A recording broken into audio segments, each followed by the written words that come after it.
Well, judging by my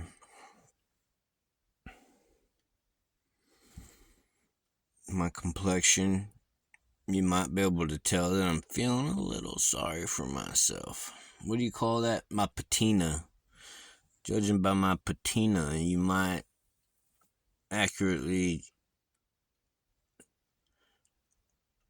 tell I'm feeling sorry for myself.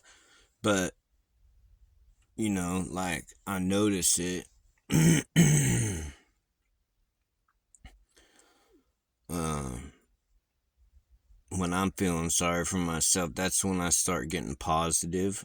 I know, does that make any sense? Um, my grandma died working on 2 years ago now. Be 2 years this Christmas Eve.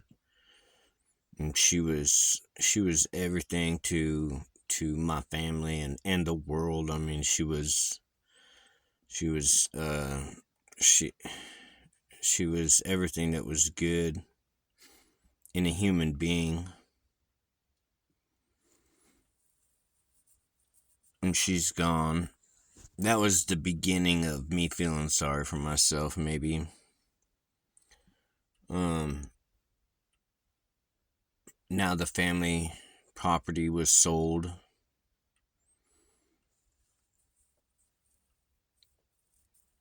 My dad got us a dog that we didn't really have any place for. We had to get rid of him. I think he's probably scheduled to be put down. He wasn't even a year old. He just got rid of him the other day. He was a good dog. He was a pit bull husky. Me and him had a little bit of a connection. I taught him sign language. You can teach any dog sign language.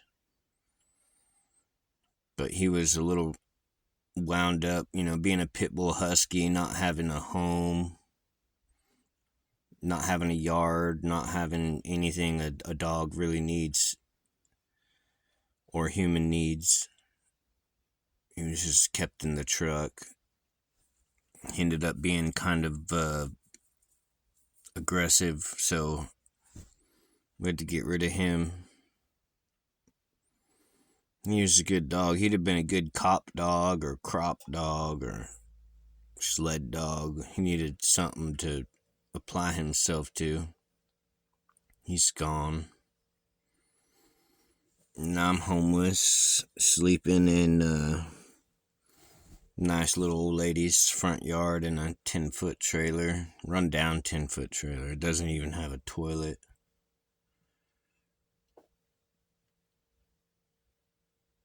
I have a pretty good system though for using toiletries. Like, my aunt gave me this cool 5-gallon bucket with a toilet seat lid so that you can poop in a bag. And if you know how to tie the bag off right and you have a good garbage can, then you can do that without smelling the place up.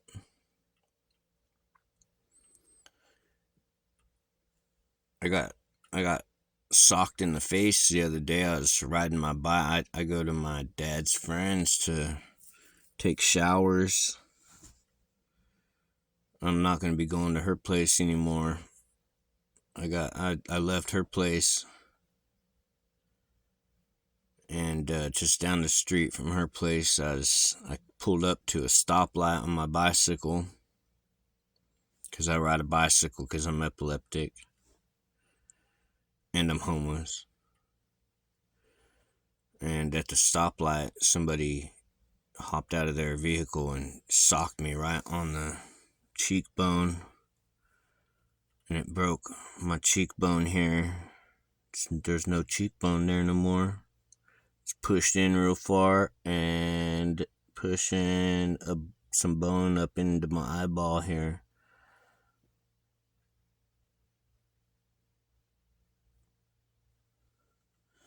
And it also is keeping my jaw from opening all the way. So I have to go in for surgery here on Thursday. I hope they'll do something for me. They have to do something for me. Otherwise, I'll never be able to open my mouth all the way again. I can't feel anything in my upper teeth here. On this side of my face, it's all completely, totally deadened and numb. This lip is completely numb. And I was eating spaghetti the other night, and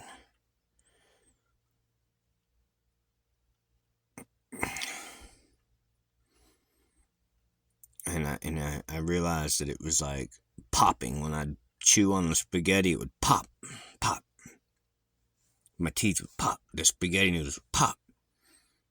And everybody knows spaghetti noodles don't pop when you eat them.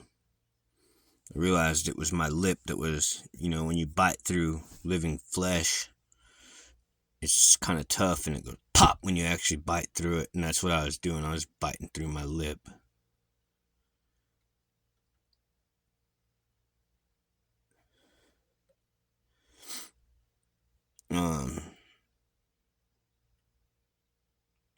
I work for the Seventh-day Adventist church and school, usually mostly during the summertime or springtime during the dry season.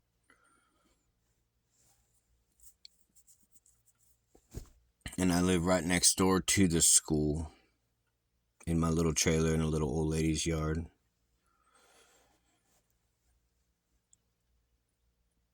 And I saw my boss over there,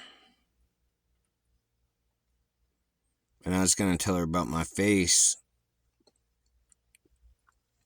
But during this winter, actually ever since the end of my last work season, I had been trekking the creek back here, trying to see what all could be done to keep it from flooding, because every year it floods real bad. And I saw some things that needed some attention, and I took pictures and took notes, and I sent them to my boss. And then during this last month, I spent a lot of time taking out a tree that had fallen into the creek. The water had washed the bank out and completely washed the tree into the creek, roots and all. And while the tree was growing, before it got fallen into the creek, poison oak had grown up it, just wrapped itself around it. Big old thick poison oak vines. And so after it fell into the creek, that poison oak had woven that tree to another tree on the other side of the creek, and through these blackberry bushes and this wire fence. And if you could just imagine the mess that was, especially with the wire fence. You can't cut through the wire fence. Not easily.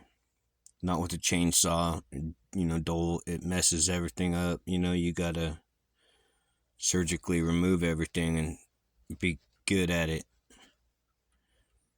I spent quite a few wet afternoons treading. That creek is 12-15 feet deep, water rushing below you, and I had to I cut the blackberries away. I cut the poison oak. I just slowly cut into this tree, and then I used the tree itself as I cut the branches away, and I threw the branches onto the banks to work the banks up. I tried to build up the banks, because you could just throw branches onto the banks, and the floodwaters, every time they rise, they will bring debris and they will patch up any holes that's in the banks. I mean, that's in the what you did, the shoring up the banks. It helps to seal up the leaks. And so, I mean, I took quite a few. I spent lots of hours watching the water and seeing what it was doing, so that I could plan and fix the problem. I was really proud of myself. You could even see some of the videos. Me talking all proud about it. And I saw my boss lady the other day, and after I got socked in the face, and I was gonna go over and after I sent her all the pictures and stuff and the good news about what I'd fixed, because I took that tree out. Like, after I walked on the tree over those troubled waters, those dangerous waters, I ended up cutting that tree out. I mean, I dragged everything out of that.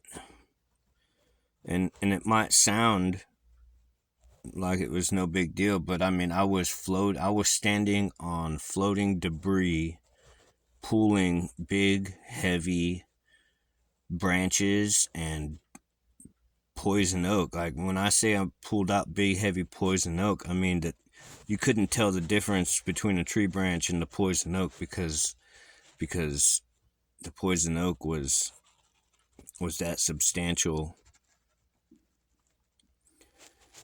But I got it all done. I got all that done. And I hadn't heard anything from the boss lady after I sent her everything. Normally, when it rains real hard and it floods, the water would back up against that downed tree in the creek, and it would just raise the water level up real high upstream, and then it would just divert that water straight out the side of the creek and across this nice little lady's yard, and it would flood the school and the street out there. And anyway, so I fixed that. I changed that. That's not going to happen anymore. And I hadn't heard anything from my boss lady, so I saw her at the school next door, and I went over to talk to her about it and to tell her about my face, and that I might be a little bit out of business, because it's going to be spring here pretty soon, and I need to get on to mowing the grass and everything, which is really all I've had to keep my head above water. And when I approached her, I said, "Hey, how you doing? Howdy." I said, "You don't talk much anymore." And she just started chewing me out, saying that I sent her a whole bunch of garbage, referring to the creek business, all the information about the creek, and there's a drainage pipe that goes into the creek from the school, and it's supposed to drain the floodwaters from the creek into the creek. But the creek being flooded, there's no draining a creek into a creek. It's really just a pipe that allows water to come out of the creek, up through the pipe, and flood the school area. Now that I've got that tree out of the creek, that pipe is literally the largest percentage of any water that floods here now is going to be coming up through that pipe. And I hadn't even covered that, yet. I'm gonna have to mention that if I ever get a chance to mention it to the church. I'm gonna let them know that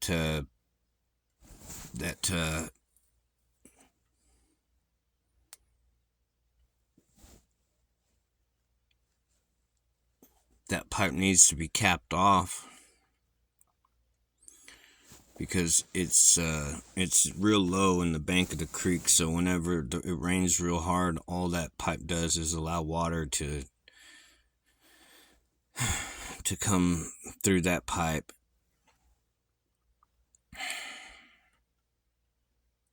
Anyway, so my boss started chewing me out, because I did all that work, and I thought I know I did it because I was helping. I know I did it because I was doing the right thing. I know I did a good job, and I'm not gonna let her attitude or her words upset me or bring me down. But I mean, it was like a door being slammed in my face, so that would be good cause for someone to feel sorry for themselves, right? But I know that whenever things happen like this, this is just the beginning of a nice something nice. Life is gonna get better for me, because I mean, they say, well, it can't get much worse, right? Well, I ain't gonna say that. I ain't gonna say it can't get much worse, but I mean, I'm gonna have faith. I have faith. I know that. I mean, everything I've been doing is I did for the right reasons, and I did it good, and it was all good in the neighborhood. And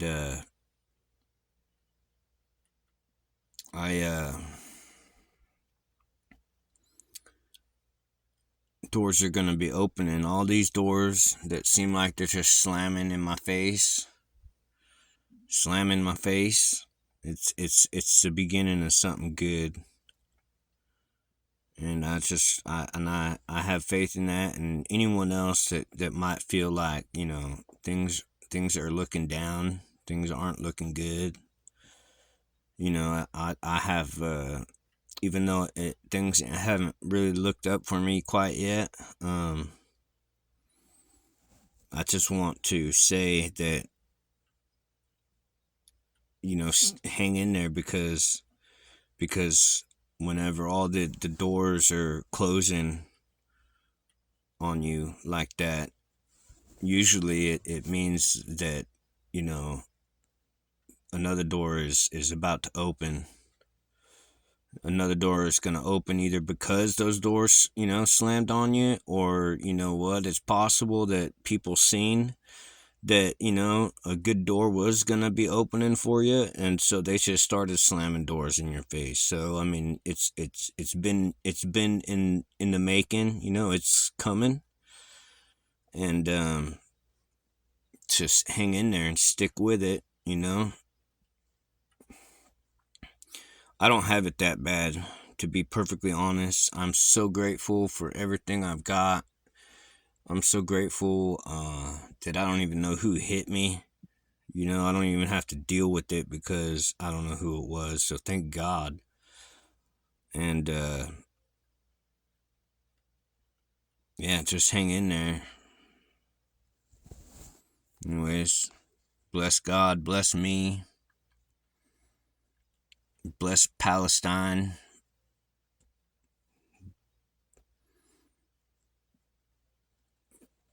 Bless God.